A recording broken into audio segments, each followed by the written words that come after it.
এবং রাজ্য সরকার শাসক দলের প্রতিনিধিরা করিয়েছিল, এটা প্রমাণ হয়েছে। শিক্ষক দুর্নীতি মামলায় জীবন কৃষ্ণর 58 কোটি টাকা বাজেয়াপ্ত করলো ইডি। সঠিক করেছে। জীবন কৃষ্ণ যাদের কাছে টাকা পৌঁছে দিয়েছে তাদেরও সম্পত্তি বাজেয়াপ্ত করা। একা তো জীবন খায়নি, তার নিচেও খেয়েছে, উপরেও খেয়েছে। সকলের সম্পত্তি বাজেয়াপ্ত করে টাকা উদ্ধার করে সরকারি ট্রেজারে জমা দেওয়া উচিত। শঙ্কর ঘোষ তাকে কাজ করতে দেয়া হচ্ছে না, বিজেপি বিধায়ক তিনি অবস্থান ধর্ম। কাকে কাজ করতে দেয়? কাকে কাজ করতে দেয়? এখানে এসে যিনি রিপোর্ট কার্ড চেয়েছিলেন, বড় বড় কথা, আমি তো রিপোর্ট কার্ড দিয়েছি। কাজ করতে দেয় কোনো বিরোধী দলের লোককে? থানা ডেকে বলে, আমাদের নন্দীগ্রামে একে সভাপতি শ্যামল সাউকে ডেকে বলেছিল আইসি নন্দীগ্রাম আইপ্যাকের সঙ্গে মিটিং করিয়ে দিয়েছে যে তুমি তৃণমূলে যোগদান করো। তার নাম মিথ্যাভাবে চার্জশিটে দিয়েছিল, হাইকোর্ট থেকে স্টে পেয়েছে। এখনো মমতা মাইতিকে, আমাদের মমতা পাত্রকে, আপনার নন্দীগ্রামের সহসভানেত্রীকে ডেকে ধমকায় পুলিশ। এটা তো এদের কাজ, কোন বিরোধীদের কাজ করতে দেয় না। একটাই কথা, তৃণমূলে যোগদান করে।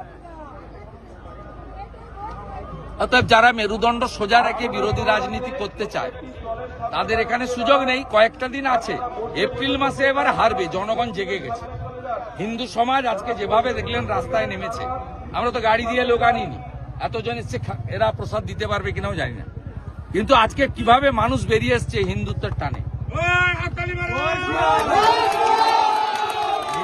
হিন্দু বুথ ঐক্যবদ্ধ হয়ে গেছে। এ লড়াই হিন্দুদের বেঁচে থাকার লড়াই।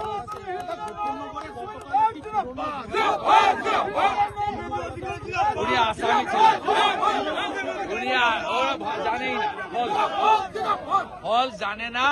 3বার 4বার নোটিশ এসেছিল সাক্ষী হিসাবে। উনি সাক্ষী দিতে একাধিকবার যাননি বলে কোর্ট তাকে করেছিল। উনি বেল পেয়ে যাবেন আশা করি, এবং আমরা লিগ্যাল সাপোর্ট দিচ্ছি। অশোককরণ বিষয়টা পুরো দেখছে, আমি পুরোটা দেখছি। তৃণমূল জানে না বলে এই সব মূর্খগুলো, কারণ এই যারা সাংবাদিক সম্মেলন করেছে তারা আন্দোলনে ছিল না, এরা আন্দোলনে ছিল না, আন্দোলনের ইতিহাস জানে না। ইন্দু দাস তিনি সাক্ষী হিসেবে অনুপস্থিত হওয়ার জন্য, আপনিও যদি সাক্ষী হিসেবে 3বার ডাকে না যান তাহলে আপনারও ওয়ারেন্ট হয়। আসামি হিসেবে ওয়ারেন্ট হয়নি, সাক্ষী দানে সহযোগিতা করেনি বলে ওয়ারেন্ট হয়েছে। বিএলও পেয়ে যাবে, এবং ইন্দু দাস আমাদের লোক, আমার সাথেই থাকবে। ভুল জায়গায় হাত দিয়েছে। নন্দীগ্রামে কিছু হবে না, নন্দীগ্রামে কিছু হবে না।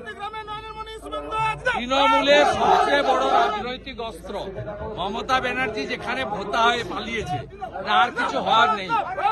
আমি তো চাইবো উনি আবার আসুন। নন্দীগ্রামের মানুষ 1956 সঙ্গে আরো একটা শূন্য লাগিয়ে 20,000 ভোটে হারাবে। आज एक भव्य दिन है राम मंदिर का।